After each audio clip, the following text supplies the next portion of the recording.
Welcome back to Gun and Shot TV. I saw quite a few people were checking out the video that I put up of a 1022 takedown that I turned into a Liberty Training Rifle. So I thought I would throw up a quick video of this. This is a Ruger 1022 carbine. This is actually one that I got used from a friend. He bought it new back in '75. I'm going to take the sling off just because it's making a bunch of rattle. So I don't want you to have to listen to that the whole time.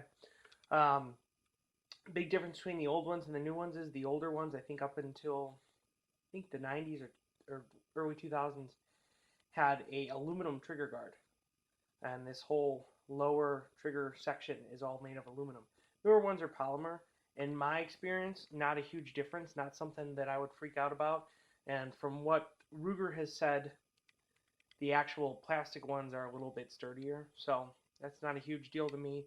Also, the stock one, the stock release for the magazine was flat on these early guns. You had to shove your finger up in the stock, so not as easy to get as an extended one. So I put that on there. I also went through and ground out the bolt stop, and I also ground out changed out the pin that the bolt runs into, the bolt buffer, if you will, and cleaned up a little bit of corrosion on there. This is a BSA Sweet 22 scope. These are awesome scopes for Appleseed or something like that. And these are the Butler Creek sling swivels. I use the barrel band attachment it came with. If you're going to do this, I wouldn't do that. Screw into the stock. Then you can take the barrel band off if you want, if your groups are suffering from barrel band. And also, you run the gambit of having it too tight or having it too loose so it rattles. It's kind of a pain in the ass. You're better off just drilling into the stock like I did on the takedown when I put in the swivels. But other than that, this is, your standard carbine. These were the ones that they made from '64 all the way up to now with the wood and the blued. These are really nice guns. The one thing you will sometimes see is this will be scratched. This is actually aluminum. It's not really blued steel, just paint. So these will get scratched, especially on the older ones. This one is a little bit different besides stuff I did to it. The original owner didn't like the look of the stock, so he actually went in and ground down and filed down the grip here and then the fore end a little bit just to slim it, make it fit his hand a little bit better.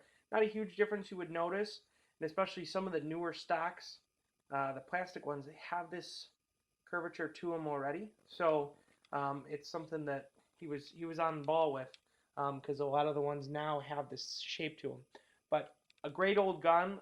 We took this to Appleseed when we went. It's got, everything you need to do the Appleseed shoot.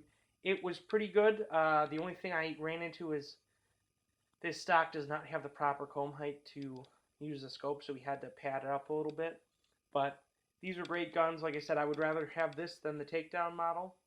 But either will get you in the ballpark. Just the takedown, I just couldn't quite hit the patch with.